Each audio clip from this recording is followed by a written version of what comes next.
El proyecto de investigación de Sraffa era de actualizar la contribución de Marx de teorías sobre el surplus values, el excedente, ¿no? Se dice, que se consideraba también el cuarto tomo de la teoría del capital. Bueno, abriendo el archivo y estudiando, hemos visto que su proyecto no era ni el primero ni el segundo, era este. Entonces, ¿cómo se construye una teoría? La teoría, todas las teorías de ciencias naturales y de ciencias sociales tienen elementos ideológicos adentro, no se pueden eliminar. Si piensan, ese es un tema muy importante ya de la segunda mitad del siglo XIX, si piensan a Weber, las contribuciones de Weber, que aún más son importantes para las ciencias sociales, que son más sujetas a este tipo de restricciones o de presiones, y aún más para la economía, porque la economía, de entre todas las ciencias sociales, es la que más, digamos, empuja los sentimientos hasta menos nobles de la vida humana, porque la economía nos dice lo que va a entrar en nuestros bolsillos, cómo vamos a vivir, qué nos podemos permitir, qué podemos dar a nuestros hijos y a nuestros nietos. Entonces, la parte ideológica, según Sraffa, era todavía más importante, se trataba de meter más a esta ciencia. Entonces, hemos visto que él tenía como objetivo cómo se puede construir una ciencia económica. Esa es una parte crítica. Él tiene una crítica a la teoría neoclásica, pero también a Ricardo y a Marx, que están basados en estos elementos. O sea, se conocían poco y ahora se está empezando a conocer. Tengo que decir que descubriendo este elemento nos ha hecho demorar mucho en la publicación del archivo, porque nos dimos cuenta de inmediato que había estas cosas, pero su impacto era muy fuerte sobre las interpretaciones de Sraffa, y yo he participado con mis colegas del comité. La resistencia, ¿no?, a publicar inmediatamente cosas nuevas de este tipo ha sido muy fuerte. Hemos tenido un debate muy intenso adentro del comité que ha demorado mucho, digamos. Ahora esperamos que en poco tiempo logramos, porque ya ahora estamos más, se han aclarado más lo que son los puntos nuevos y entonces cómo ha impactado en la producción científica de Sraffa. Me voy a detener mucho sobre estos dos puntos en estas 4 clases. No voy a tratar el último, que también es súper interesante, la construcción de una visión alternativa, una teoría alternativa, ¿no?, que es, digamos, la teoría de la distribución convencional, como todos los elementos históricos entran en esta teoría, como la política económica entra en la determinación de los niveles de las variables distributivas, como este afecta el crecimiento, el desarrollo. Sraffa no escribe directamente la parte, digamos, más madura de su trabajo, cosas específicas sobre pero en el archivo hay muchísimo material que nos permite de ver cuál era su objetivo y su postura sobre este punto. Pero bueno, vamos a hacer alguna referencia, pero no habrá tiempo de construir. Vamos a ver primero las críticas que están relacionadas a los primeros 2 puntos. Bueno, esto ya en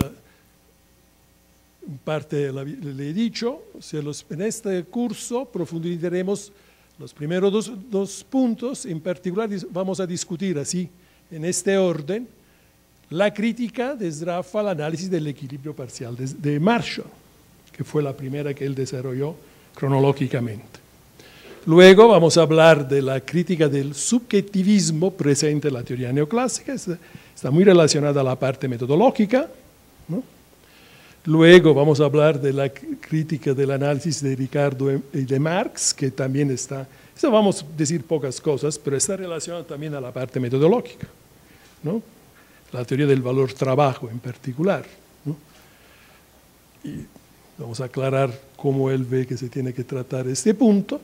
Y al final, en la última clase, vamos a tratar de la crítica del rol de la escasez relativa de los factores productivos en la teoría de la distribución neoclásica, ¿no? Entonces, los principios que dominan, ¿no? Que es una visión, es una ideología, una concepción que hay del funcionamiento de la economía que él quiere criticar para proponer otro tipo de visión.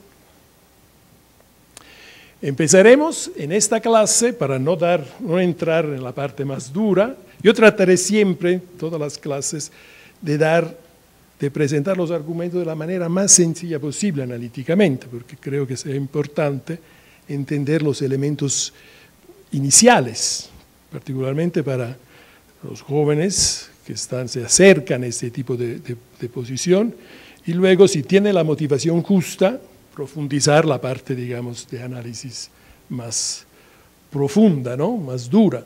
Entonces, en todos casos, en esta clase empezaré recordando algunos elementos históricos de la formación de Sraffa, ¿no? Y luego pasaré a hablar de los puntos críticos antes mencionados. Pero me interesa dar una idea de quién era, cómo se había formado y cómo ha afectado su vida personal y su vida intelectual, ¿no? Para que los jóvenes puedan entender de qué personaje se trata, porque si no, estudiar la parte analítica sin conocer la parte humana, digamos, se riesga de perderse y de pensar, quién sabe, de cosas abstractas estamos hablando, mientras que hablamos de cosas que nos interesan en nuestro trabajo todos los días. Bueno, empezamos con un poco de historia. Sraffa se formó en la Facultad de Derecho de la Universidad de Turín, en el norte de Italia, graduándose en 1920 con una tesis sobre la inflación monetaria en Italia. Su tutor fue Luigi Einaudi, que era un gran profesor liberal de economía, de la tradición marshalliana. Entonces, él tiene una formación de tipo inglesa, anglosajona, ¿no? Esta tradición marshalliana, a la época estaba conocida también como la tradición Ricardo Mill-Marshall, que es una interpretación de Ricardo que viene de Marshall mismo, o sea que los economistas clásicos son en realidad pre-neoclásicos, o sea que son autores que ya tenían el mismo objetivo y la misma visión, pero todavía no habían desarrollado los instrumentos formales para poder llegar, como se ha llegado después de 1870, a una teoría neoclásica bien estructurada. Pero hay otros elementos de esa tradición que son importantes. Ahora vamos a ver que se refieren al pragmatismo que hay en la tradición inglesa, marshalliana en particular, y a la idea que el estudio de la teoría económica debe servir al bienestar de la gente. No es un compromiso, no es algo meramente abstracto, que viene de esta tradición. Y ahora lo vamos a ver más en detalle. La tesis de Sraffa sobre la inflación monetaria en Italia discute temas al centro del debate de política económica de la época. Entonces ya se ve que él está interesado a la realidad, ¿no? Y no a las cosas meramente abstractas.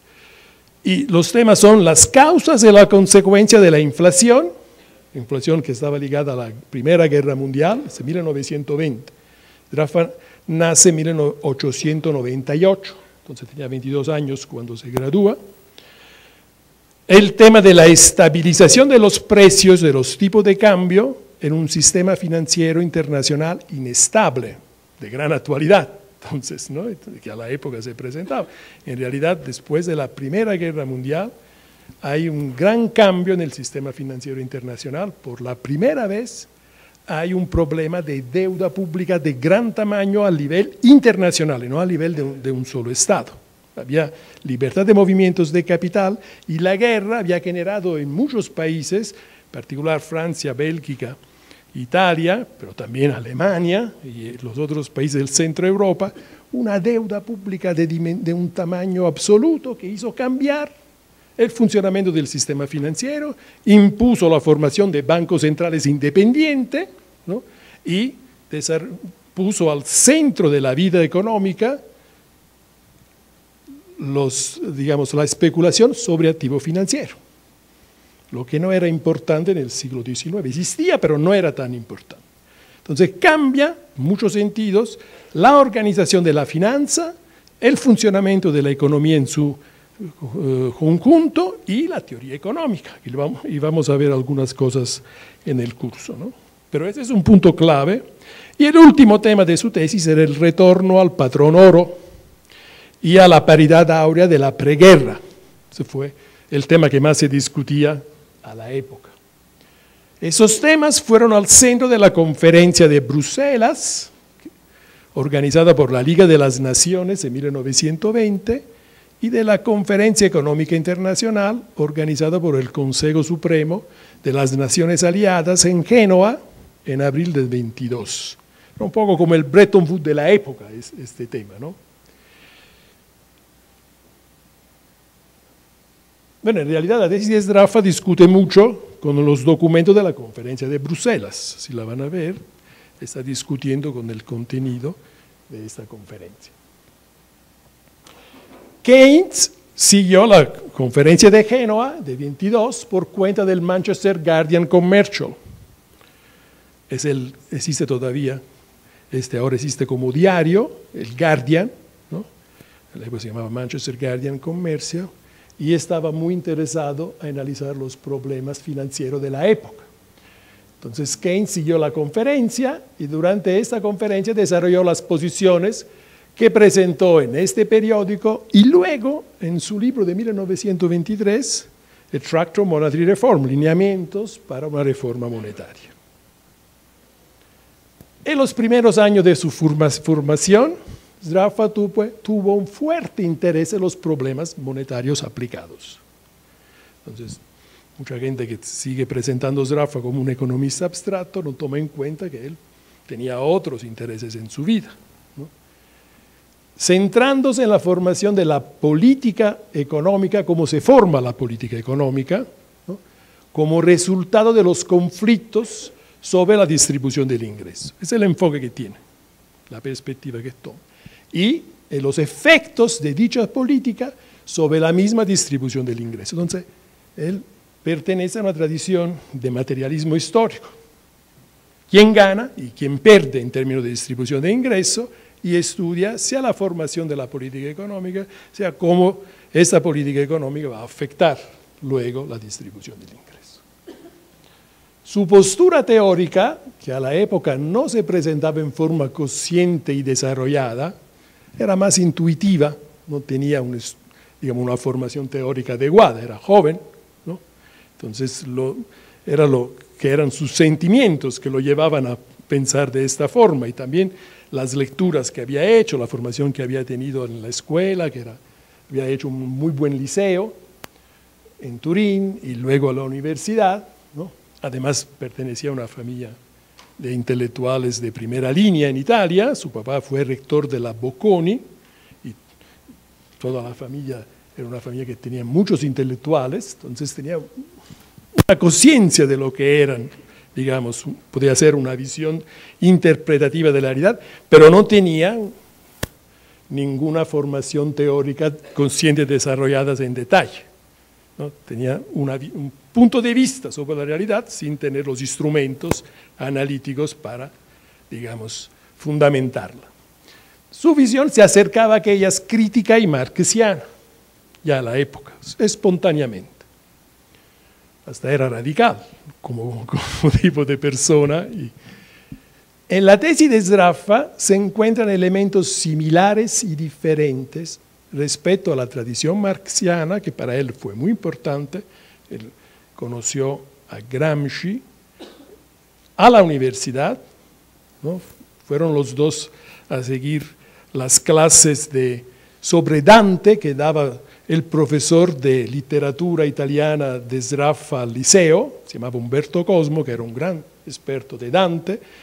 Un año Umberto Cosmo fue llamado a la Universidad de Turín a sustituir al profesor titular, entonces dio un curso sobre Dante a la universidad, y Sraffa y Gramsci fueron al curso para decir cuál era la relevancia y cómo funcionaba la universidad a la época. O sea, todavía en mi época yo iba a la universidad menos para seguir cursos de economía y hacer exámenes, y más para tener un lugar de discusión con otras personas, era un punto de encuentro principalmente. Así estaba organizada la Universidad Italiana, la época. Entonces Gramsci y Sraffa, a través de Umberto Cosmo, de este profesor de literatura, bueno, Cosmo presentó Sraffa a Gramsci. Gramsci era un poco más grande y se hicieron grandes amigos inmediatamente. Y entonces, no sé si tendremos tiempo de hablar también de la relación entre ellos, pero es la relación más importante que ha tenido Gramsci después de su impresionamiento en Italia. Esa ya la hemos visto, ¿no? Después de su graduación, Sraffa tuvo algunas semanas de aprendizaje en un banco, luego se fue en la primavera de 21 a la London School of Economics, donde siguió varias actividades, varios cursos, pero principalmente le gustaban los cursos de Cannan, aquellos sobre los fundamentos de la economía política y de la economía monetaria. En Londres no siguió solo las clases de la universidad, tenía la cabeza caliente, podemos decir, y entonces empezó a participar a la actividad, se puso en contacto, empezó a participar de la actividad de esta agencia de investigación o de información, no sé cómo llamarla, que era el Labour Research Department, que se había fundado en esta época, ¿no?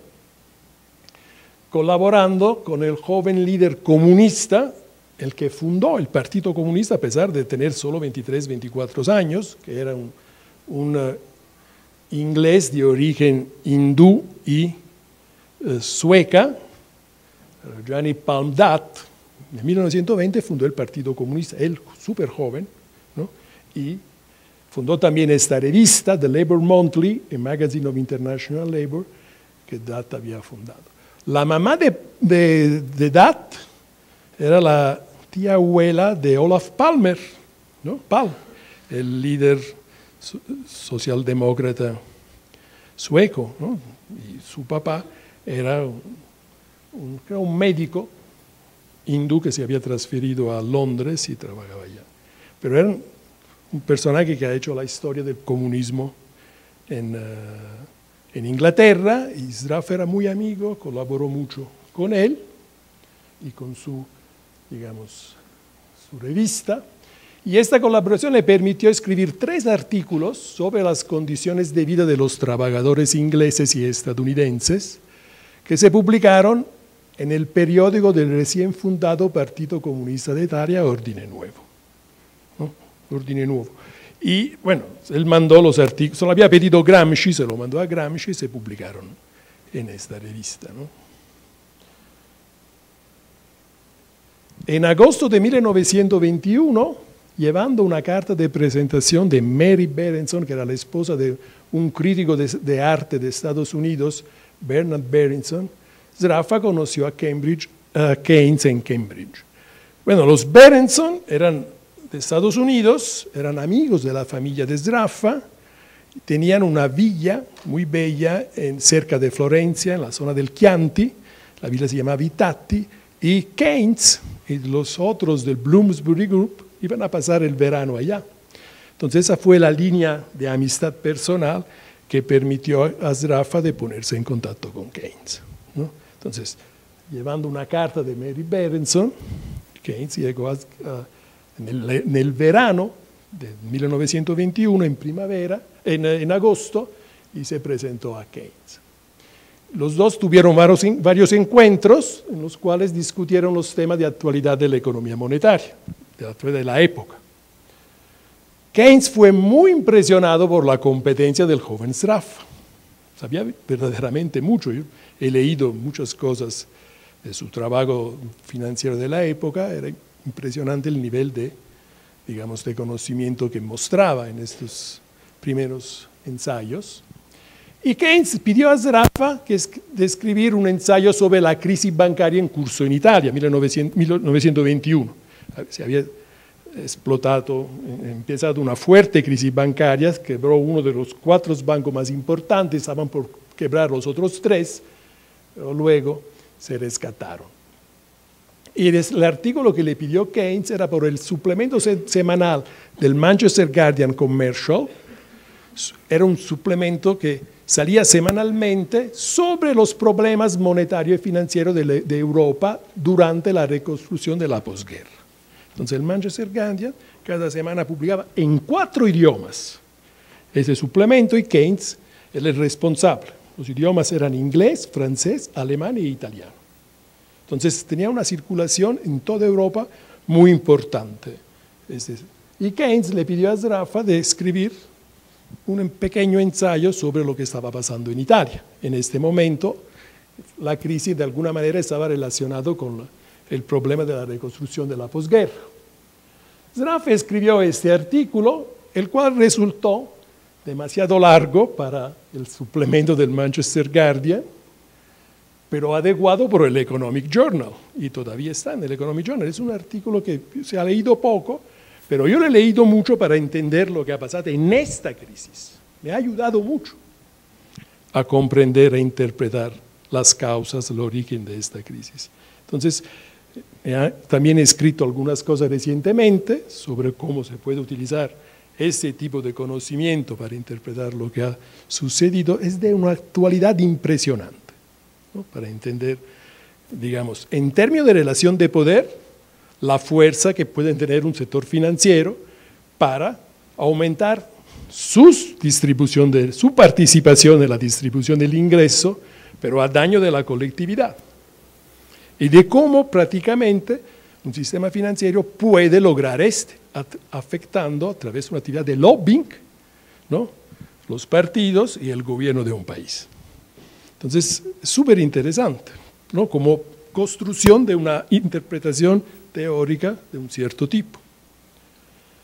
Mientras que otros ensayos que había escrito Sraffa después, el que escribió originariamente se publicó en el Economic Journal, y otro más breve, que son 3, 4 cuartillas, se publicó en el número del 7 de diciembre de 1922 del Manchester Guardian Commercio. Ese artículo le causó problemas enormes. El artículo del 22 del Manchester Guardian, que se publicó también en italiano, le causó varios problemas. Uno, sobre el cual nos vamos a detener, es el siguiente: problema político. El nuevo jefe de gobierno, Benito Mussolini, tenía la carga de primer ministro en Italia, mandó 2 telegramas con fecha 20 y 21 de diciembre al padre de Sraffa, que a la época era rector de la Universidad Bocconi de Milán, en los cuales Mussolini acusaba a Sraffa de actividades subversivas. ¿Se imagina el jefe de gobierno? Con todo lo que estaba pasando, mataban a gente y todo eso, la violencia de un sistema fascista de este tipo, y de sabotaje de la finanza italiana y la prensa internacional, ¿no? Los 2 telegramas pedían también que Sraffa retractara el contenido del artículo. Entonces había tenido un impacto muy fuerte, también en la finanza italiana, porque los bancos que estaban mencionados en el artículo llamaron a Sraffa, lo amenazaron que le iban a hacer un proceso por calumnia, otras cosas de este tipo, ¿no? Lo amenazaron sea los bancos, sea el gobierno fascista al mismo tiempo. Entonces, Mussolini amenazaba en los telegramas consecuencias graves para Sraffa, si no hubiera retratado. Sraffa, a través de su padre, contestó el papá, contestó que el contenido de su artículo estaba basado en información pública y oficial, por lo cual no había nada que retratar, ¿no? Pero al mismo tiempo se escapó de Italia, tomó un tren y se fue a Lugano, en Suiza, dejó Milán para Lugano, en Suiza, para protegerse. Desde allá informó a Keynes de lo sucedido. Keynes lo invitó a refugiarse en Cambridge hasta que las cosas se calmaran, que estaban bastante peligrosas. Sraffa aceptó, sin embargo, no pudo aprovechar la invitación, porque llegando a Dover, el 26 de enero de 1923, fue detenido, interrogado por la policía e informado que no tenía permiso de entrar en Inglaterra por orden especial de la Secretaría de Estado, Gobernación inglesa. Ahora, no se sabe, todavía no hemos descubierto si esto fue por presión del gobierno italiano o, más probablemente, porque había participado en las actividades del Partido Comunista Inglés, como hemos visto antes, en 1921. De todas maneras, lo detuvieron, lo interrogaron y luego lo sacaron de Inglaterra otra vez. Debe haber sido una experiencia muy dura para una persona joven. Después de la amenaza de Mussolini también esta. Desde Dover, Sraffa llegó a París, donde se quedó algunos meses esperando que la situación en Italia se calmara. Mientras en París se puso a estudiar. ¿Qué podía hacer? ¿No? Tenía también relaciones con varias personas, pero decidió de hacer calmar las cosas, dedicarse un poco a su propia persona. Ya había tenido varias experiencias negativas, porque, no le he dicho, pero cuando regresó de Inglaterra, de la London School a Milán, lo nombraron director de un instituto de investigación sobre el trabajo, el gobierno municipal de Milán, que era socialista, y esa oficina fue cerrada por un ataque de los fascistas que quemaron la oficina. Y él tuvo que dimitir porque nunca lo iban a abrir otra vez. Entonces, bueno, mucha experiencia al mismo tiempo, ¿no? Además de todo lo que estaba pasando alrededor, a sus amigos muy cercanos y a su papá, que también tuvo problemas con el fascismo, le pegaron duro en estos días, ¿no? Enfrente de la Universidad Bocconi, porque había defendido a los trabajadores que rechazaban de inscribirse al sindicato fascista, ¿no? Y como rector le habían dicho que lo tenía que sacar y él lo defendió, pero luego vinieron y le pegaron duro al papá de Sraffa. Entonces, una experiencia bastante dura que ha tenido este joven, ¿no? En estos meses. Entonces decidió de estar más calmado en París, estudiar, que le hacía bien, no estaba perdiendo el tiempo, ¿no? Y profundizó su formación sobre, como pueden ver, temas de metodología científica, que le interesaban muchísimo, y de política monetaria en Italia, los dos temas que más le interesaban. Pero añadió otra cosa. Empezó a estudiar los principios de economía de Marshall, preparando unas clases de economía política y de finanzas públicas para la Universidad de Perugia. De alguna manera, por las relaciones familiares, académicos eran los familiares, le ofrecieron de tener clase en la Universidad de Perugia. Perugia es una pequeña ciudad a 200 kilómetros de Roma, muy bonita, en los Apenines, donde la vida es muy calma, no pasa mucho. Entonces, lo mandaron allá para que se quitara un poco del medio de los problemas, la situación de tensión que había. Ahora, bueno, aquí empieza la actividad teórica, porque hasta ahora de teoría no ha hecho nada prácticamente. Con Sraffa, con Marshall, empieza, ¿no? Como pueden ver, tiene varios intereses que está profundizando en esta época. Ahora, ordenando su archivo, hemos entrado en el archivo para publicarlo, entonces es un grupo de personas. Hemos encontrado, este archivo está en la Wren Library del Trinity College de Cambridge, que el mismo Sraffa consideró al periodo hasta 1923 como un periodo de formación, principalmente.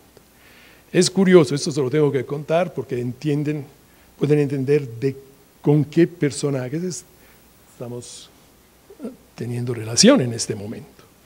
Cuando hemos entrado en el archivo, lo que hemos visto es que él había organizado el archivo para que personas que vinieran después pudieran estudiar desde el punto de vista de la historia del pensamiento económico cómo se había desarrollado su pensamiento. Es una organización perfecta, en carpetas, todo otro tipo de contenedores, todo bien marcados, horas, días de que ha escrito algo, todo guardado y bien guardado, organizado, súper organizado. Él, si se acuerdan, ha sido el que ha reconstruido la obra completa de Ricardo, Collecting Writings, ¿no? de Ricardo. Works and Correspondence, trabajando desde 1930 hasta 1971. Y no todos lo saben, Sraffa ha ganado el Premio Nobel para la Economía en 1961.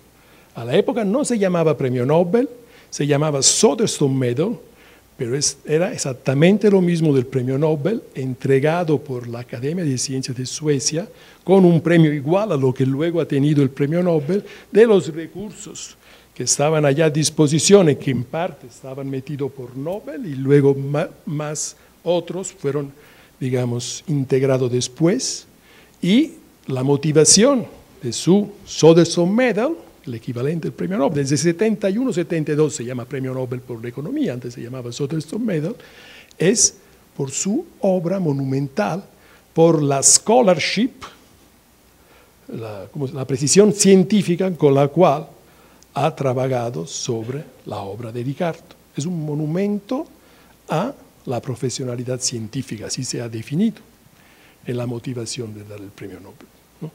Entonces, él sabía de qué se trataba y ha organizado para nosotros el trabajo que podemos hacer.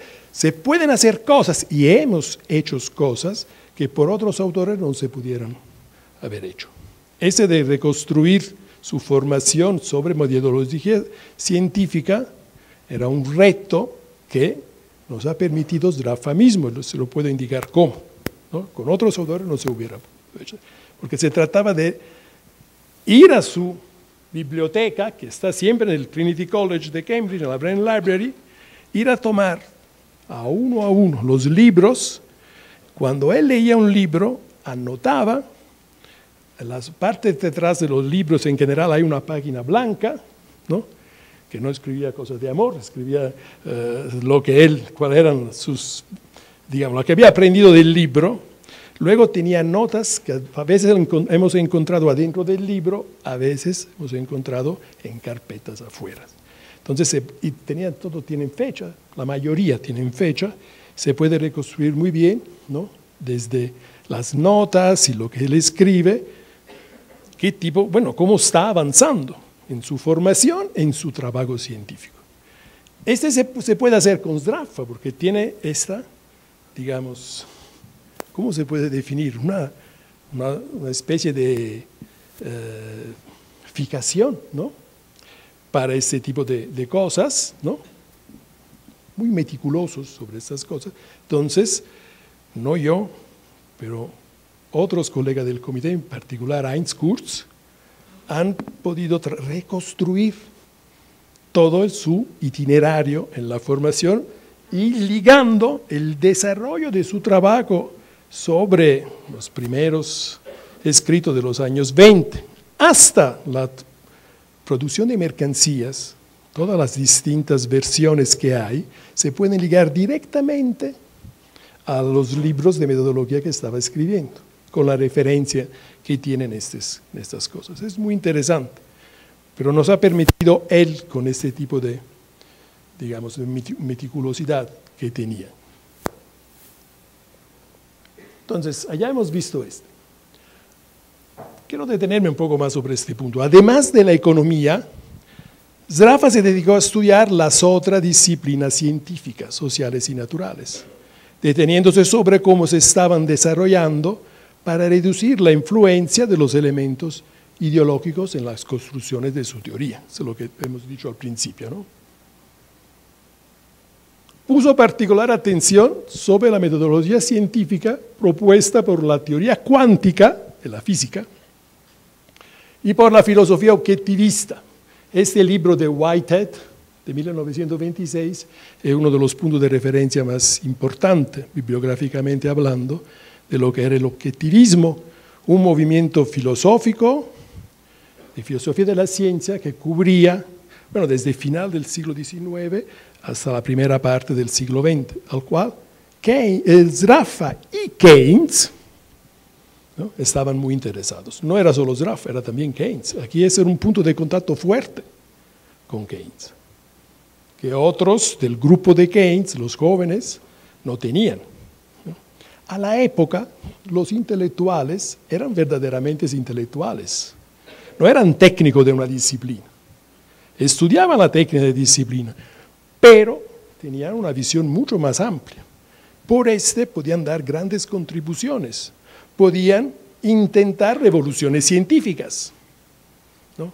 Hoy es mucho más difícil que uno de nosotros pueda intentar una revolución científica, porque somos a lo mejor más fuertes en términos digamos, analíticos, formales, hasta del uso de tecnologías más recientes, pero luego no tenemos esta capacidad.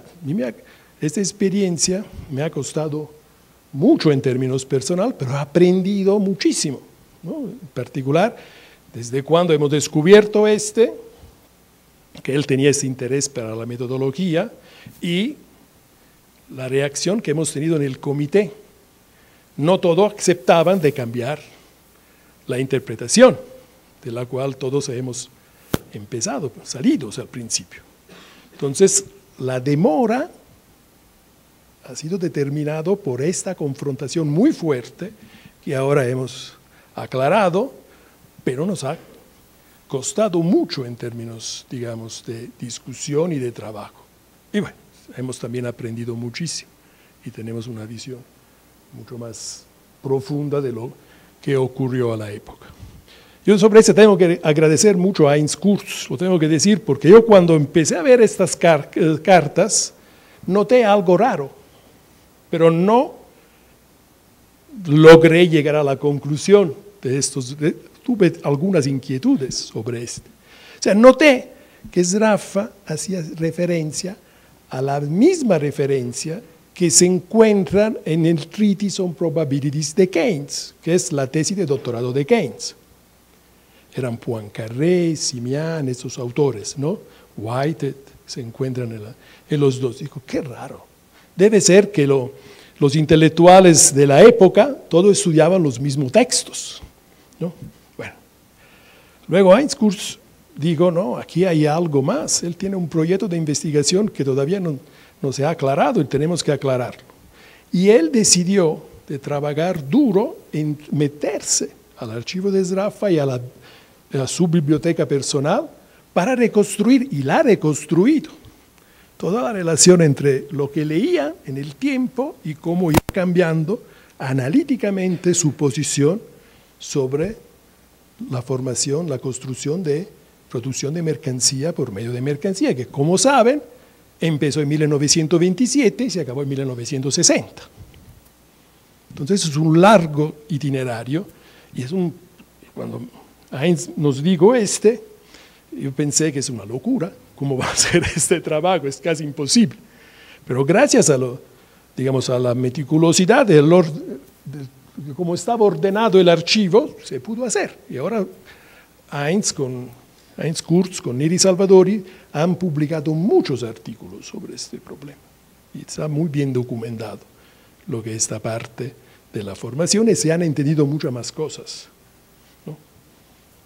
Bueno, regresamos al objetivismo, ¿no? Esta filosofía objetivista fue adoptada en diferentes disciplinas por autores como Hertz, Helmholtz, Poincaré, Picard, Simian. Los primeros dos son físicos de mediados de los años del siglo XIX, han estudiado electricidad, magnetismo, de estas cosas, donde, digamos, las discontinuidades son el elemento clave. No se puede entender el magnetismo con supuesto de continuidad, como se hace con la matemática que viene del análisis matemático, ¿no?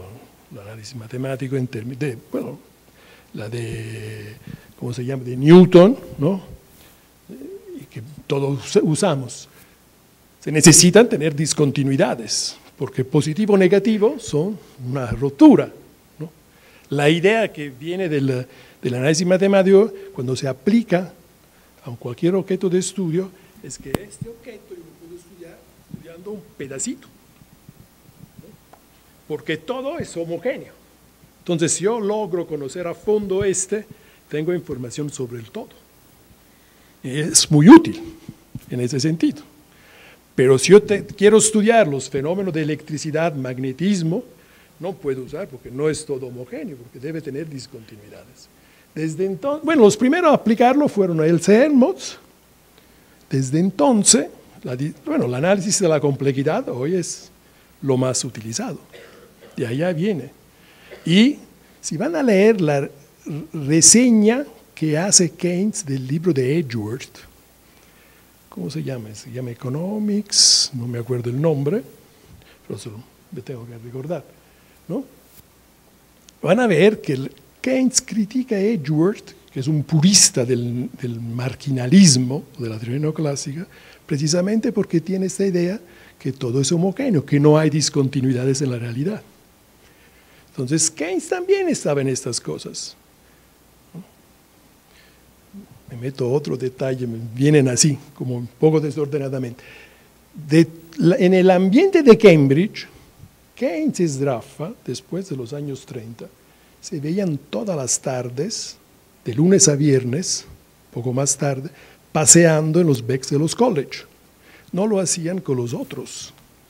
Keynes consideraba a Sraffa como a un intelectual de su mismo nivel, en una relación horizontal. Lo que no tenía relación con Joan Robinson, con Kant, que eran los jóvenes. Y Sraffa también los consideraba como los jóvenes. Y la razón de son cosas que hemos descubierto, pero no se sabe normalmente, es que se movían al mismo nivel, como pueden ver, sobre esos temas, ¿no? Ahora tenemos claro todo esto. Y eso resulta también de las cartas personales de Sraffa y de Keynes, las cartas que Keynes escribía a su esposa, ¿no? Que son diarias, que se pueden algunas consultar, otros se quiere tomar permiso a los parientes, pero se pueden leer, ¿no?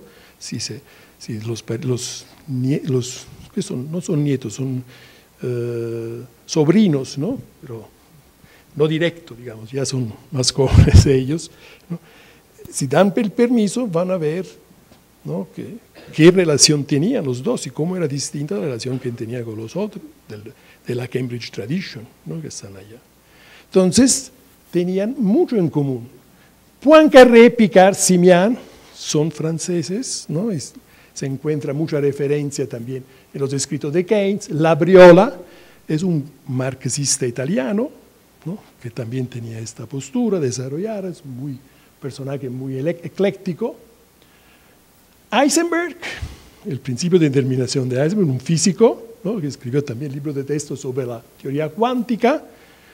Dirac, otro físico de la teoría cuántica, que trabajaba en el mismo college, entonces comía con Sraffa todos los días, ¿no? Entonces había mucha discusión con él. Y luego otros personajes de la época. Es muy importante reconstruir estas relaciones intelectuales. Su interés en la metodología científica lo llevó también a estudiar otra cosa que es interesante, que hemos encontrado. Lo que motiva psicológicamente el conocimiento. Hay un escrito en su archivo que se llama Explicación y Causalidad, que está basado en el estudio de algunos textos de psicología, de la tradición alemana, de la tradición europea, de la época, ¿no? Que es súper interesante porque a través de esta vía estos autores llegan al historicismo en la filosofía de la ciencia. Entonces, que las categorías científicas no son metahistóricas, son históricamente determinadas. Y este es el punto clave de la discusión que hubo después, en los años 30-40, entre Sraffa y Wittgenstein, ¿no? Y Wittgenstein que cambió su postura, ¿no? Entre sus dos libros, el Tratatus y el otro, ya que no me acuerdo el título, y Wittgenstein y sus alumnos hoy dicen que él ha cambiado de posición, acercándose mucho más al historicismo en su nueva filosofía, gracias a las discusiones con Sraffa. Entonces, como puede ver, la cultura europea, ¿no? Sraffa ha tenido un lugar importantísimo por todas estas razones.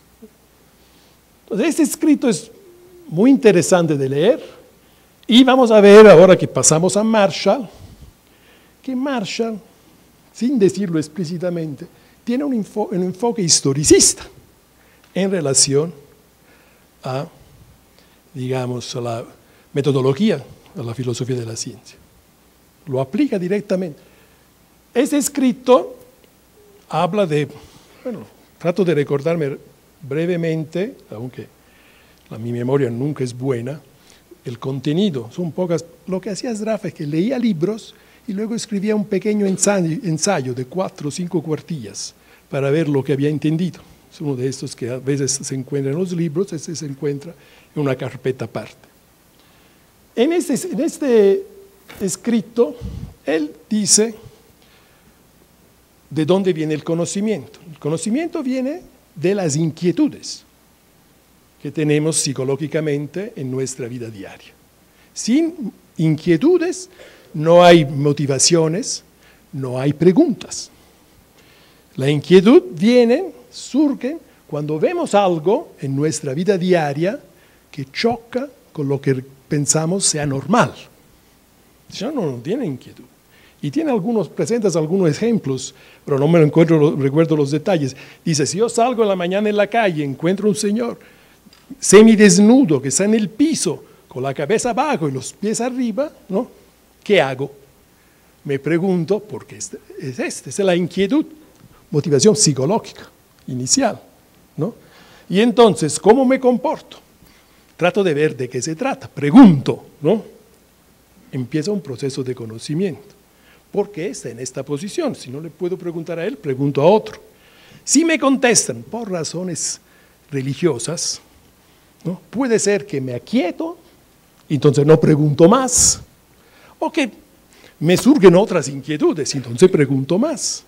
Entonces el proceso de conocimiento depende de lo que para nosotros es normal o nos generan más inquietudes. Entonces llega hasta el punto en que estamos satisfechos.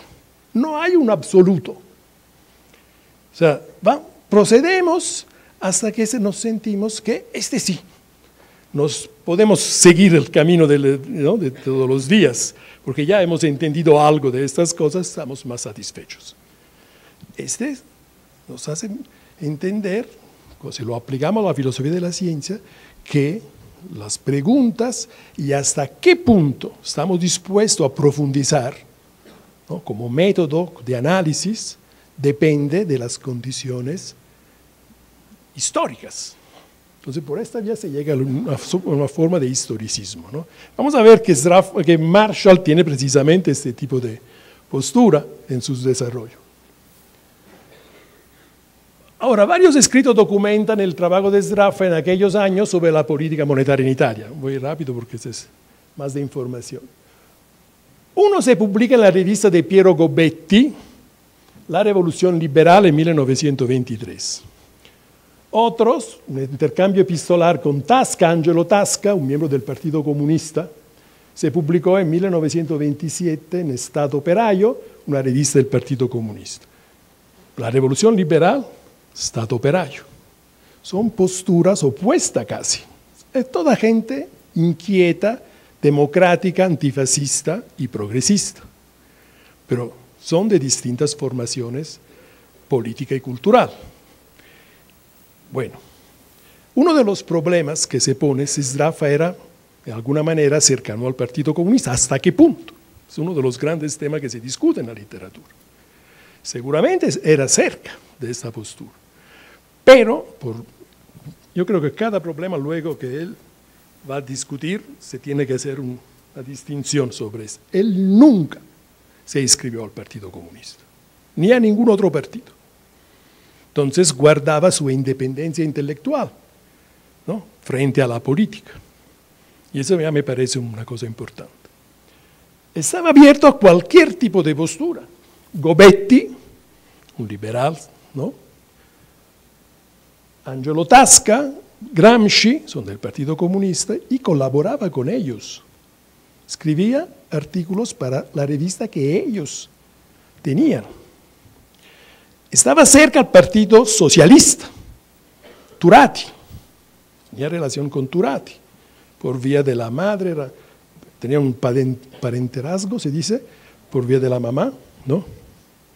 Entonces también estaba muy cerca a los hermanos Rossetti, a todo el grupo Rossi, a todo el grupo de Justicia y Libertad, que no eran seguramente no eran marxistas, pero eran de alguna manera antifascistas, democráticos y progresistas. Entonces, hablaba con todos lo que eran, digamos, el cuadro. Y bueno, después de la guerra luego entran también los católicos de izquierda y otros grupos, y se nota. Un tercer escrito sobre la política cambiaria, que fue un tema que él trabajó mucho en Italia, se encuentra en su archivo de la Wren Library de Cambridge. Es el texto de una conferencia presentada el 3 de noviembre de 1927 en el Emmanuel College de Cambridge. Cuando llegó, le pidieron algunas conferencias, dos. Una fue esta, sobre lo que estaba pasando en Italia en la política valutaria, que tuvo incidencia muy fuerte, es un texto muy interesante. Y hay otro del cual hablamos después, que también es muy interesante. Luego, en la revista italiana El Giornale degli Economisti, una importante revista italiana, publicó 4 reseñas de 25 a 27, 3 de las cuales fueron sobre problemas monetarios.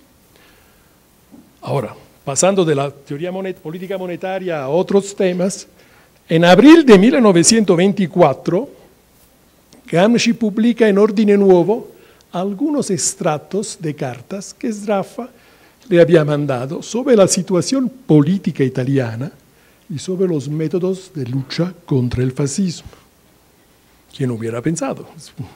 Y se nota, o sea, Gramsci está muy impresionado por las contribuciones de Sraffa.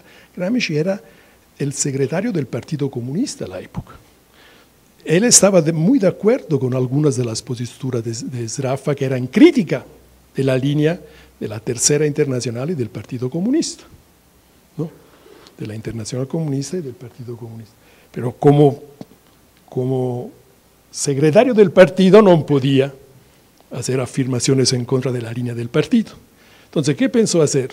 Sacó algunos extractos de estas cartas y la publica en Ordine Nuovo diciendo: un amigo cercano al partido nos han mandado estas informaciones, a ver si las discutimos, y se publican estas cosas. Son cosas muy críticas de digamos, la postura muy radical y fuerte, ¿no?, que tenía el Partido Comunista a la época en contra del fascismo, ¿no?, de los métodos de lucha del fascismo. Y lo que propone Sraffa es lo que luego hará el Partido Comunista después, en particular Gramsci propone al Partido Comunista cuando está preso en la cárcel, ¿no?, de hacer un frente antifascista de todos los partidos democráticos, porque no tiene senso aislarse en estas condiciones. Bueno, en todas las discusiones que Sraffa tiene con los autores marxistas o con el Partido Comunista, ¿no?, él siempre propone una postura crítica de las posiciones mecanicistas. Entonces tiene mucha libertad de pensamiento sobre estas cosas, ¿no?, sea sobre el funcionamiento del Estado, sea sobre la relación entre economía y política. Son los puntos donde se mete más.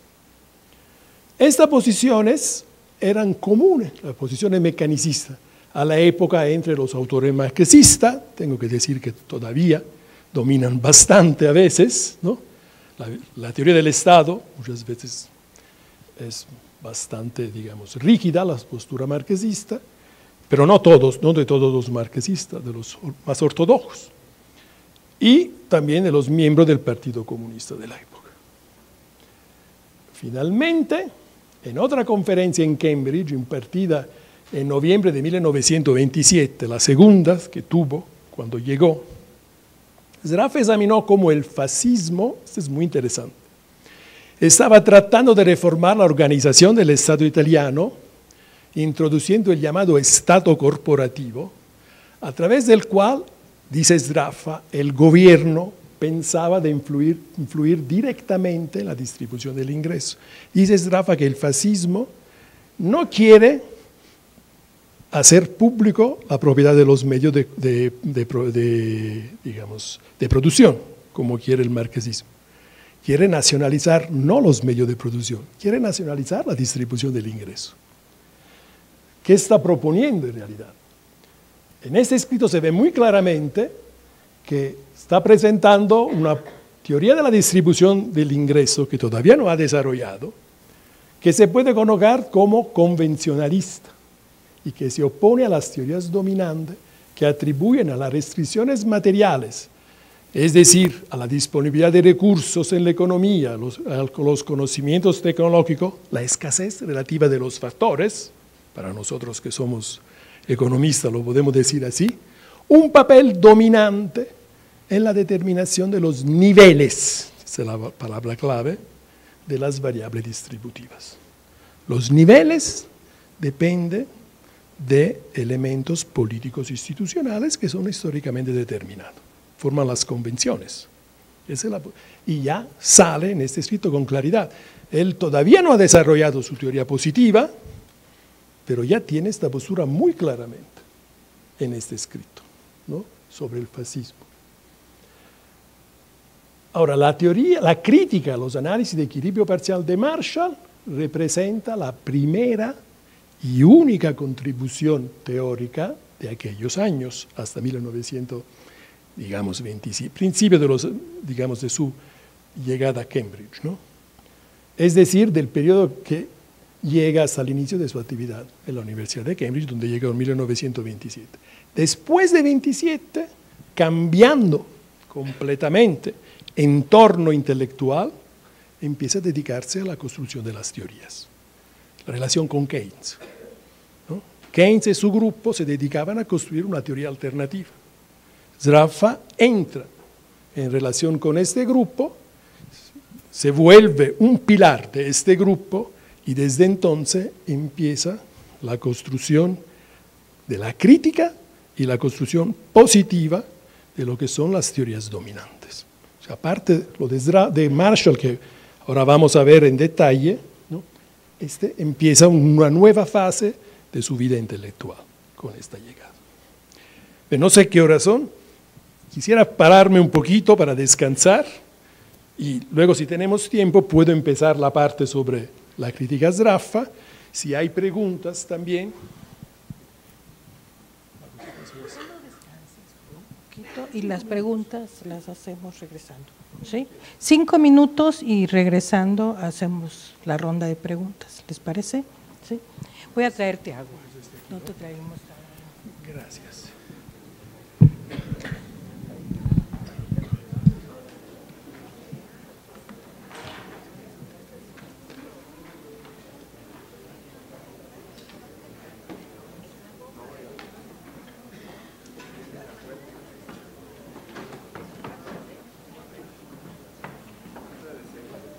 ¿Cómo estás, César? Gusto verte. Gracias. Seguimos. ¿No quiere agua o algo? ¿Un café? Gracias.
Araceli, ¿cómo estás?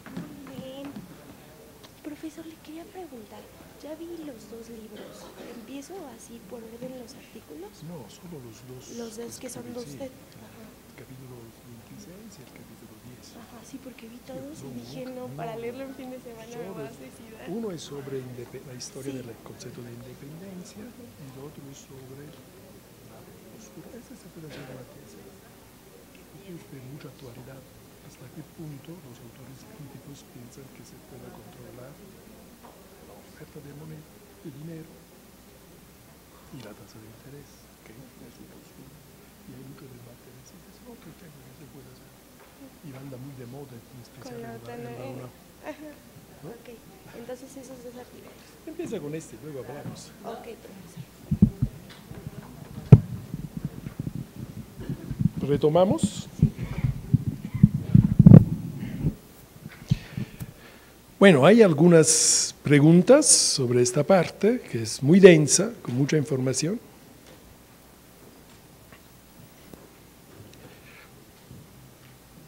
¿Se han encontrado con algún señor desnudo, casi desnudo? Yo nada más te quiero preguntar, me fascinó esta parte de la motivación del conocimiento. Me parece muy, muy interesante. Sí. Y este texto de explicación de causalidad, ¿es un ensayo? Es como un pequeño ensayo que él escribió antes. Él tiene carpetas, dice, hasta 1923, y hay todo este material que él escribió leyendo textos de filosofía de la ciencia, de psicología de la época, ¿no? Y está esta, que yo, como poco todo el material, le he transcrito, porque estos textos que están en la Brain Library no se pueden fotocopiar, porque ya hay regla muy estricta, porque tienen material de Newton, de 1400 por delante, entonces la temperatura es constante, se tiene que meter los guantes, no sé si han visto estas a veces cosas de películas donde sí, así es. Lo único que uno puede hacer con un lapicero o ahora con la computadora, copiar, ¿no? Pero es un archivo impresionantemente grande, entonces es un gran trabajo y hemos poco todos hecho, la parte que decidimos de publicar están todas transcritas. Yo tengo una transcripción de seguramente los demás tienen suyos, no te puedo garantizar, digamos, que sea exactamente todo como está, pero te la puedo mandar. Son pocas líneas y he compartido a veces con amigos, colegas que estudian filosofía y todos se quedan súper encantados. Dicen, es exactamente lo que se discutía en Europa, en particular en Alemania, a principios del siglo XX, en la Mitteleuropa, digamos, principios del siglo XX. Y es una base fuerte. Ahora vamos a ver con Marshall cómo, sin decirlo, Marshall está utilizando una forma de historicismo para desarrollar su teoría, ¿no? Y por donde probablemente el historicismo entra como en todas las formaciones de las teorías de todos los autores, pero no se declara y se da como algo que sale espontáneamente y quién sabe de dónde llega. Es interesante que hay una reflexión específica sobre este. Myrdal, que es un autor extraordinario como Sraffa de este punto de vista, si van a leer su obra, que está muy dedicado a los problemas también de métodos, de valores sociales y todo dice con mucha claridad, pero él lo refiere más a Max Weber, la tradición weberiana, que no podemos sacar la ideología, las visiones individuales de las construcciones, digamos, científicas, pero que tenemos el deber de declararla, ¿no? O sea, tratar de reducirla, y él hace un esfuerzo en esta dirección, como lo está haciendo Sraffa, como pensaba también Keynes que se tenía que hacer, ¿no? Aunque Keynes está mucho más ligado a la parte, digamos, de estudios de política, ¿no? Y menos a la teoría. La gran diferencia entre Sraffa y Keynes es que Sraffa es uno que trabaja en abstracto, mientras Keynes en su vida diaria estaba luchando por cosas prácticas y concretas y hasta llegar a un infarto en 1937 y a trabajar en una forma, digamos, excepcional, ¿no? por las limitaciones que tiene un ser humano, como hizo él también hasta que se murió en 1946. Y bueno, entonces esa es la diferencia, pero eso se comparte. Entonces Myrdal también tiene esta postura, que para ser honesto intelectualmente y para desarrollar bien el trabajo científico, tenemos que ir a reconocer lo que son nuestras opciones personales, que siempre entran a varios niveles, en varias etapas de la construcción teórica del trabajo científico, y declararla. Porque inevitablemente tenemos que aceptar una, ¿no? Pero lo mejor que podemos hacer es declarar. Myrdal es otro. Vamos a ver si da tiempo. Voy a tratar de la parte del subjetivismo, de ligar las críticas de Sraffa a las críticas de Myrdal, que marchan en paralelo a la teoría, digamos, al elemento de subjetivismo presente en la teoría neoclásica, la utilidad, el concepto de utilidad, ¿no? Que es no observables, intangible, ¿no? No se puede tocar, no se puede observar y hay problemas en medición. Entonces el objetivismo dice que si queremos construir sobre una base sólida una teoría científica, tenemos siempre que salir de algo que se puede tocar, ¿no? Y se puede medir. Tocar principalmente, algo objetivo, ¿no? Que tenga una consistencia física inmediata. Vemos que esta es la crítica que Sraffa hace a Ricardo y a Marx. La teoría de la categoría valor-trabajo, trabajo homogéneo, no se puede tocar. Él dice, mejor Petty, ¿no? Donde todo es físico, se toca.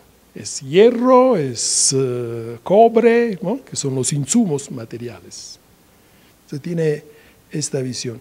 Y esta es la preocupación que tienen los autores que desarrollan al principio del siglo XX la teoría cuántica, Heisenberg en particular, en sus presentaciones de esta teoría cuántica, que cuando más posible se tiene que utilizar objetos tangibles para evitar que a través de los elementos no observables y no tangibles entran elementos ideológicos adentro de la construcción teórica, ¿no? Este es un punto clave. ¿Otras preguntas?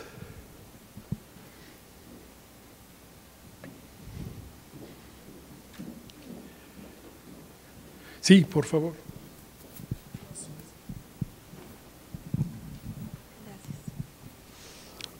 Bueno, la motivación de esta pregunta tiene que ver con un libro que está coordinando el doctor Leonel Corona, coordinador del campo de tecnología, para retomar las aportaciones teóricas desde los clásicos hasta las posturas actuales sobre el cambio técnico o cambio tecnológico y los efectos en la economía.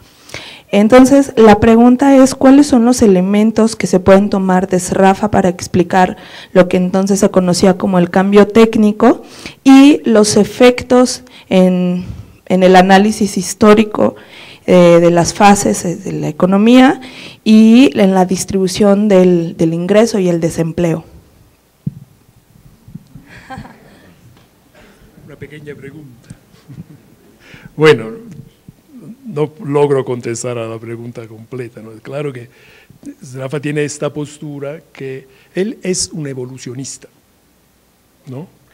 Pero el evolucionista, cualquier forma de evolucionismo, ese también Mirda lo aclara bien, que también es otro evolucionista institucionalista, ¿no? Además, los dos tienen muy claro que el evolucionismo se refiere a la interpretación histórica, pero de toda manera tenemos que tener conocimientos analíticos, porque el sistema que estamos estudiando es demasiado complejo. Entonces tenemos que tener algunas ideas básicas, sencillas, de cómo funciona el sistema, para ver luego todos los elementos que intervienen en una evolución histórica y tratar de juntar el conocimiento analítico sobre pedacitos, que en general se desarrolla mucho, en particular en pasado, a través de análisis del equilibrio, ¿no? Con la visión evolucionista que tenemos. Los dos lo tienen muy claramente. Entonces el progreso tecnológico es algo que tiene sus determinantes, algunos dependen de relaciones que pasan en un cierto momento del tiempo, ¿no? Si es digamos, el nivel de ingreso, de demanda efectiva de producción que determina una aceleración de la innovación, o al contrario, son otros elementos, ¿no?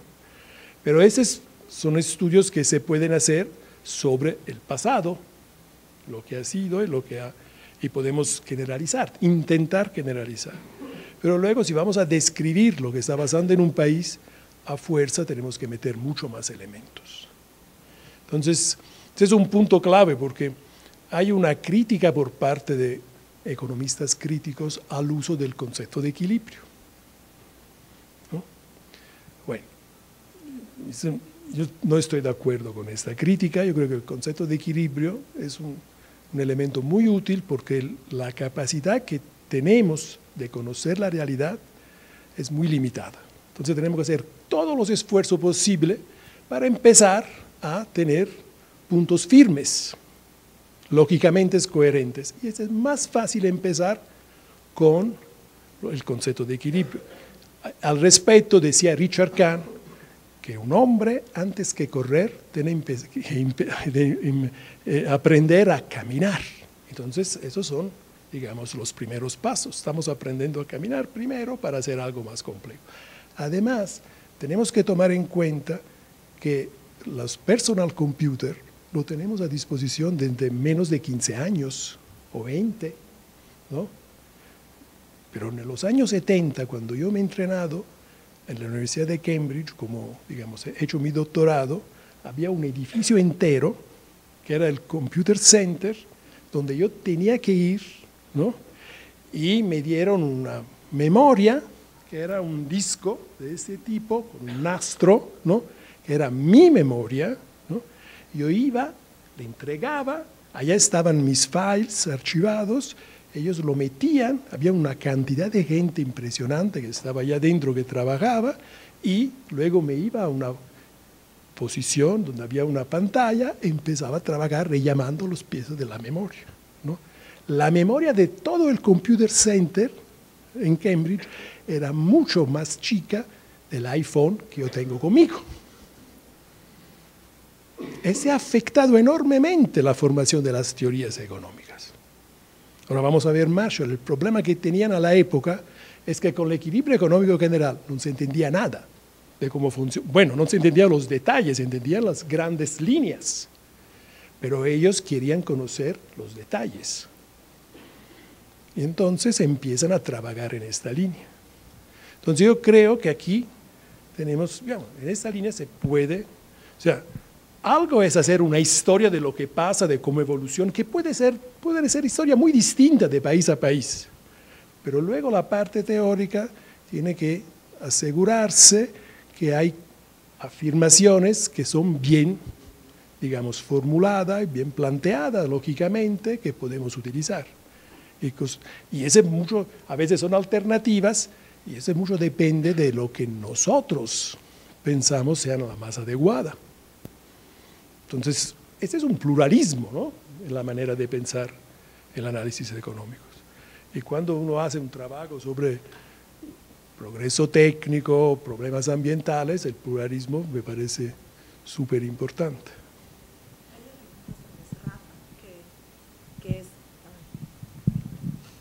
Bueno, por ejemplo, de Adam Smith se habla sobre un proceso de innovación organizacional que permite la especialización del trabajo, ¿no? Y en David Ricardo, cuando habla de la entrada de las máquinas, habla del desplazamiento de las máquinas, que también discute Marx, ¿no? Entonces, ¿qué elementos se pueden rastrear de los análisis de Sraffa sobre estos efectos del cambio técnico? No he encontrado mucho, pero no te lo puedo decir con certidumbre que no hay nada, porque es inmenso este archivo.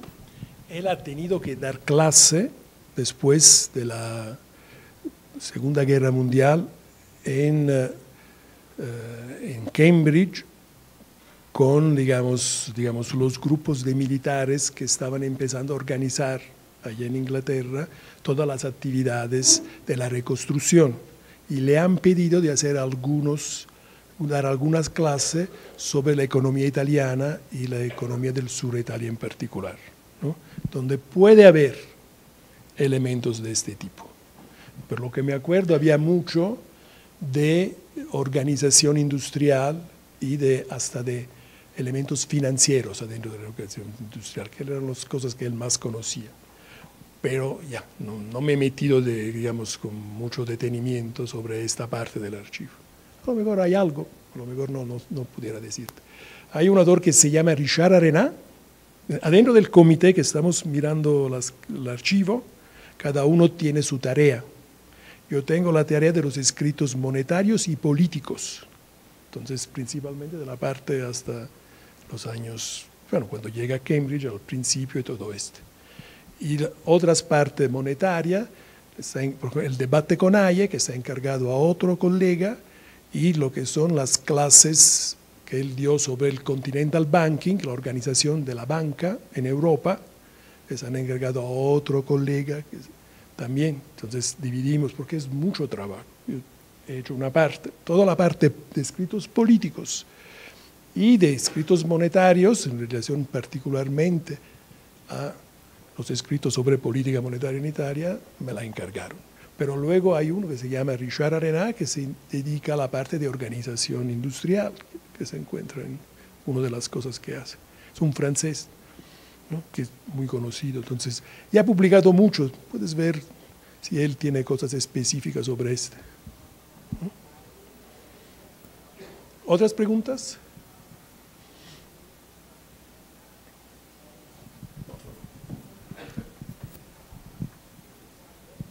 Sí, bueno, quiero hacer una pregunta referente al desarrollo del conocimiento y particularmente al desarrollo de la ciencia económica. ¿Qué tanto Keynes y después vía Keynes influyen a Sraffa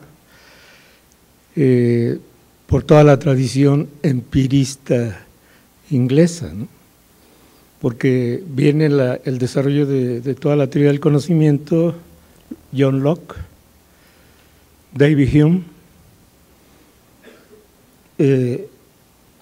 Smith y finalmente Ricardo, misma que después toda esa tradición es la que recoge Marx, y es donde él, basándose, hace la crítica de toda esa tradición, ¿no?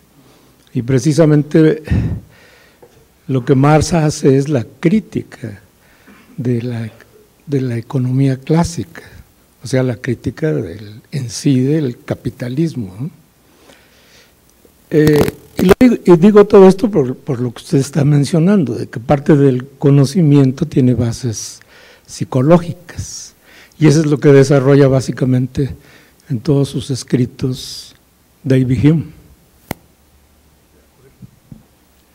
Sí, esto seguramente está muy presente en la formación y en el trabajo intelectual de Sraffa, no cabe ninguna duda que él tiene esta... No sé hasta qué punto Keynes puede haber afectado sobre estas cosas. Yo tengo la impresión que él, cuando llegó a hablar con Keynes, él ya tenía una cierta madurez sobre estas cosas, ¿no? Y la formación de tipo, bueno, la línea pragmatista que viene de Hume, Locke, Hume, Ricardo, Mill, Marshall, ¿no? Seguramente estaba en la formación de Einaudi, que fue su tutor de la tesis. En Italia había dos tradiciones, una localizada en el norte del país, en el Triángulo Industrial, que era más de cerca a la postura marshalliana, entonces venía principalmente del mundo anglosajón, de Inglaterra principalmente. La otra, que estaba basada más en Roma, era más ligada a Barras y Pareto, ¿no? Que era, digamos, de tipo de equilibrio general, más abstracto y todo esto. Sraffa, viviendo en un contexto en rápida transformación social, política y económica, como el norte del país, donde allá tenemos a final del siglo XIX la primer, digamos, grande avance de desarrollo industrial, y luego sigue hasta, digamos, la Primera Guerra Mundial, y bueno, después hay un poco más de problemas. Entonces allá hay un fermento muy fuerte, una tensión muy fuerte entre el Estado, ¿no?, resurgimental que tenemos, lo que hizo la Unión de la Italia, que es un Estado que tiene una base organizativa de tipo más de controles y menos de intervención en la economía, ¿no? Y toda la generación que viene después, que está intentando cambiar la estructura del Estado para que pueda ser más funcional a un desarrollo de un país que estaba empezando a ser bastante fuerte. Él lo tiene seguramente, entonces de allá viene. Eso se encuentra también en Gramsci, que era de Sardinia, luego se fue a Turín porque allá había el centro de la vida más interesante del país. Y allá no es de casualidad que la postura, digamos, pragmática de la tradición inglesa pega con más fuerza.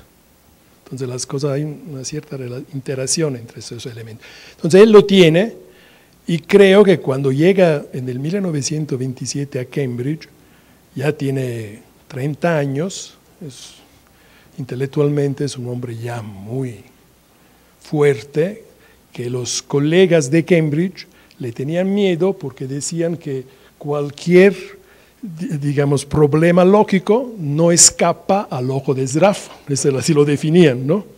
Entonces lo consideraban como una persona que, digamos, ya bien formada, ¿no? Que no era un joven que se iba a entrenar allá, era un intelectual ya reconocido. En Italia ya era catedrático desde 1925-26, entonces era ya muy sólido de formación. ¿Otras preguntas? Bueno, voy a ver si puedo empezar la clase siguiente, porque esta va a estar mucho más larga y menos, digamos, de cuento como esta, que es, ¿no?, son más agradables de historia. Abro este otro file. ¿Cómo se hace aquí?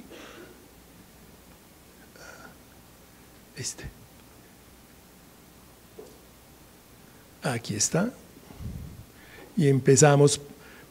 Me detengo solo sobre los elementos que se juntan con la primera parte, la primera clase que acabo de dar. Y me avisan cuando ya tenemos que ir, ¿no? Bueno, ahora voy a presentar la crítica de Sraffa a la teoría del valor de Marshall en términos de equilibrio parcial.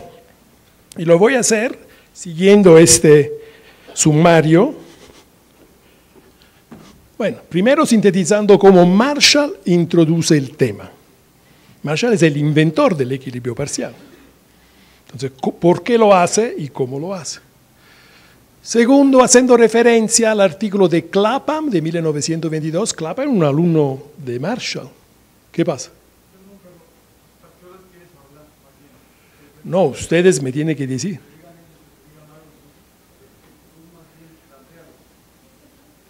Sí, veremos la parte inicial, ¿no? Porque se juntan las motivaciones, el conocimiento de Marshall, entonces, y luego digamos la parte más dura de análisis para la próxima. Luego, haciendo referencia al artículo de Clapham de 22, que abría el debate sobre las curvas de costos marshalliana, luego examinando las contribuciones de Sraffa en ese debate, que fueron muchas, porque escribió un artículo en italiano del 1925, otro en el Economic Journal de 26, y dos piezas, dos ensayos en el debate de 1930 que hubo sobre estos puntos. El artículo de 1925 en italiano le hizo ganar la cátedra en Italia, lo leyó Edgeworth, que a la época era el editor del Economic Journal, y luego lo condividió con Keynes, ¿no? Y Edgeworth le pidió a Keynes, que tenía relación con Sraffa, de escribir el artículo de 26 para el Economic Journal, y le pidió también de traer Sraffa a Cambridge, ¿no? Porque podía dar buenas contribuciones a la Universidad de Cambridge. Entonces no fue Keynes, ¿no?, que impulsó el proceso de contratación, fue Edgeworth, ¿no? Entonces es muy interesante también para ver la cualidad analítica también que tenía Sraffa. Y luego, comparando, si tenemos tiempo, la contribución de Sraffa con aquellas de otros autores que escribieron después.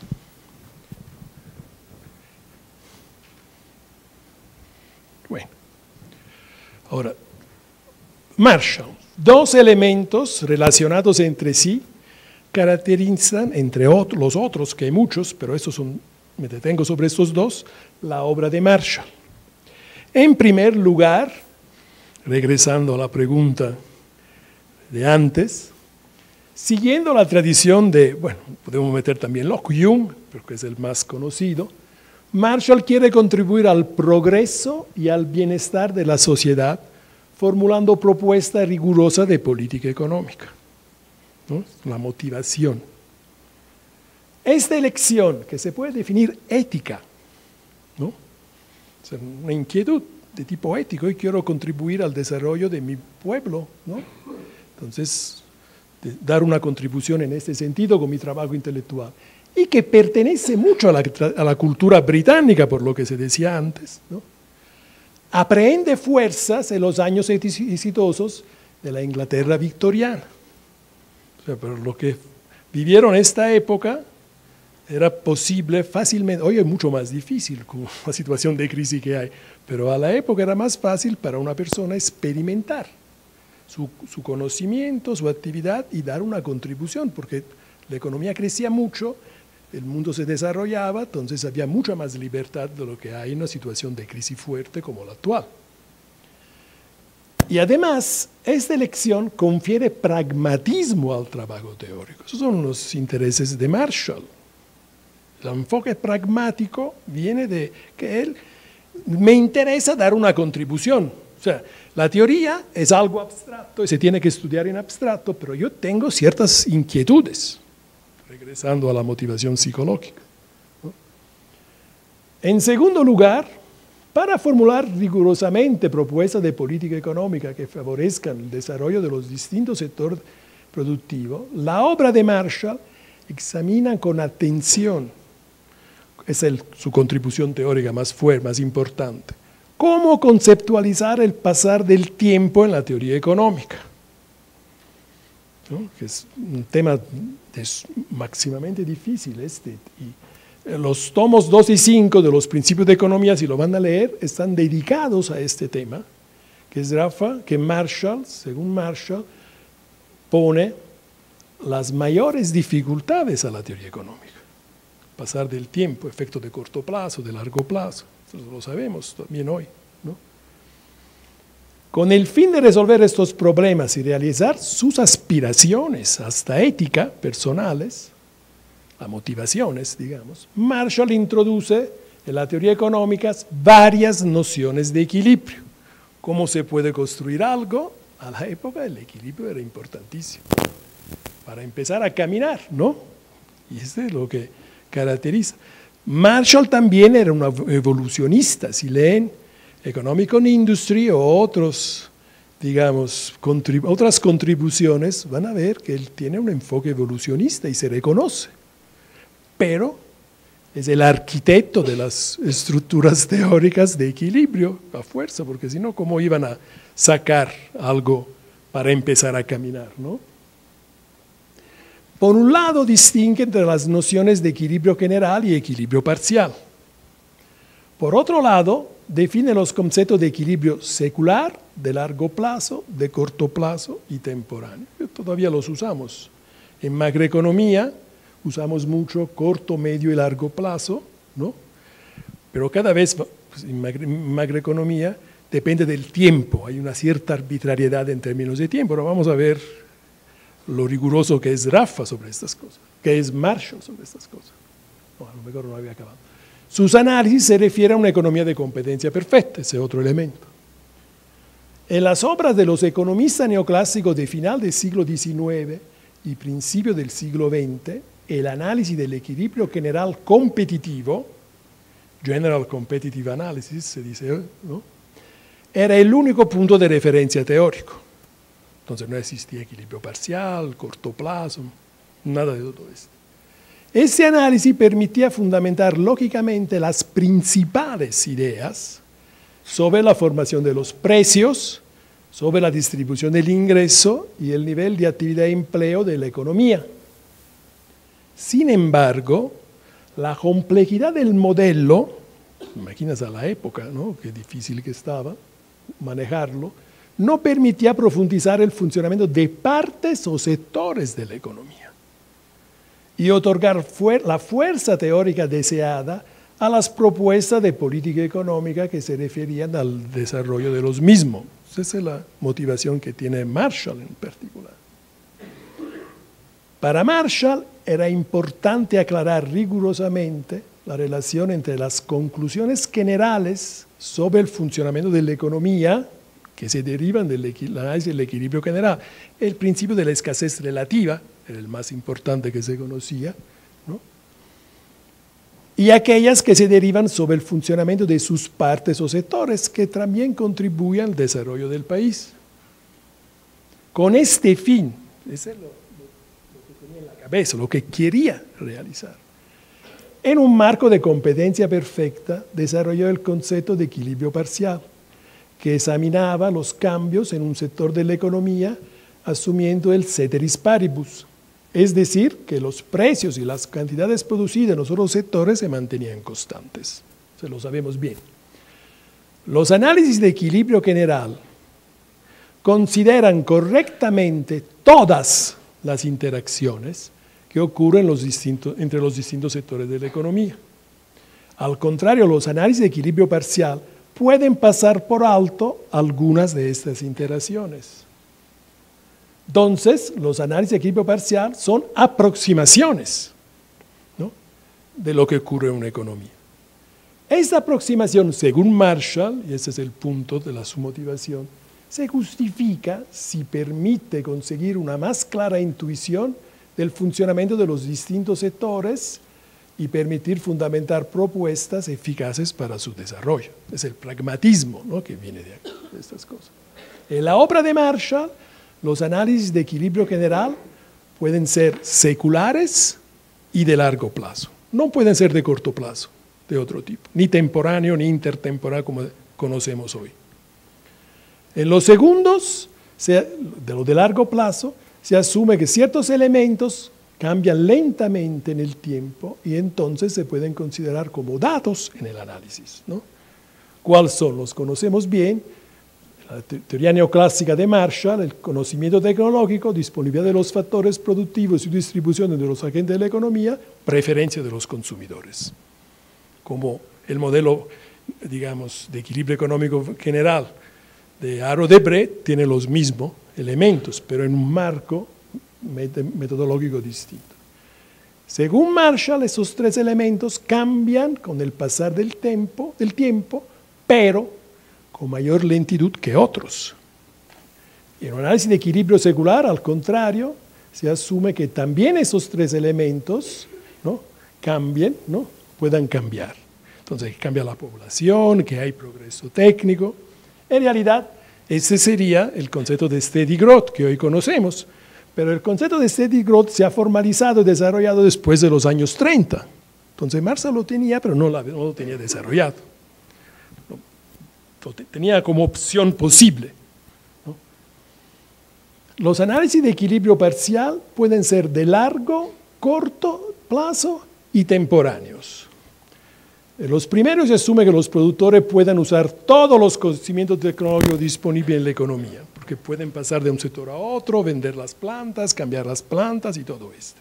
Entonces, toda la receta tecnológica se pueden usar y allá van maximizando sus beneficios. En los segundos, se asume que los productores ya han comprado una planta productiva y entonces pueden usar solo los conocimientos tecnológicos que utilizan esta planta. En los terceros, la oferta de mercancía que se estudia se considera fija. Esas son las tres distinciones. Como pueden ver, el pasar del tiempo no entra explícitamente en estas definiciones. Es implícita, pero no es explícita. Lo que es relevante son las condiciones que caracterizan la construcción de la curva de oferta de la mercancía considerada. Entonces, mucho más, hasta es formalizable, porque son conjuntos de conocimientos más amplio, más chico y hasta reducido al mínimo. Los análisis de equilibrio de largo plazo, este es el último punto y creo que aquí nos paramos porque si no es demasiado, son comunes a la noción de equilibrio general y de equilibrio parcial. Son 2 o 3 láminas, pero sería importante aclarar esto. Por lo cual, este es el punto, si se logra aclarar la relación entre las dos nociones de equilibrio, ¿qué significa aclarar? Definir un criterio aceptado por la comunidad científica sobre las aproximaciones admisibles, ¿no? Porque yo pierdo algo, pero gano algo de otro lado, ¿no? Entonces, ponémonos de acuerdo, ¿no?, adentro de la, digamos, de la comunidad científica, hasta qué punto estamos dispuestos a reconocer como riguroso una aproximación, ¿no?, para ganar algo. Entonces, no decir cualquier cosa, no tener arbitrariedad absoluta. Hay arbitrariedad, pero es arbitrariedad compartida, consensuada. Los criterios científicos son históricamente determinados. Esta es la postura que Sraffa plantea a Wittgenstein, ¿no? Y aquí hay un caso muy claro.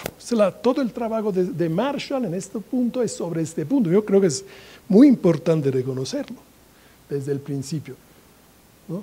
Entonces, cuando se identifica bien este criterio, el análisis de equilibrio parcial puede legítimamente representar una nueva versión de la teoría neoclásica del valor. O sea, Marshall presentaba su teoría como una nueva versión de la teoría del valor neoclásica. Por eso era importante criticarla y criticar la versión de largo plazo. Porque no era de equilibrio general, era de equilibrio parcial, ¿no? Era su contribución personal y él quería mostrar que en las dos versiones los principios que se usaban eran los mismos, escasez relativas, principio clave, ¿no? Pero la segunda, la que él proponía, se podía luego extender para resolver problemas concretos, ¿no?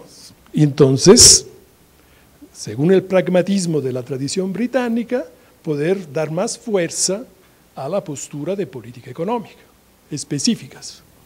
No sé si queda claro, ¿no? Como Marshall se concentra sobre este punto, tratando también de confirmar que los principios que permiten interpretar, ya lo hemos dicho, según los análisis de equilibrio general, el funcionamiento de toda la economía, tienen validez también en un análisis de equilibrio parcial, cuando se describe el funcionamiento de partes o de sectores de la misma.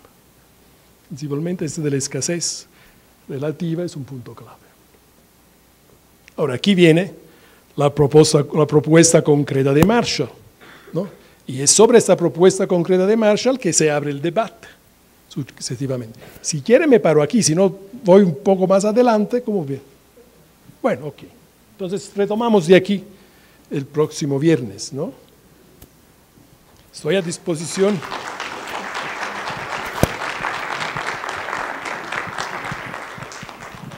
Bueno, gracias, Carlos. Nos vemos el próximo viernes a la misma hora y aquí en el auditorio. ¿Sí?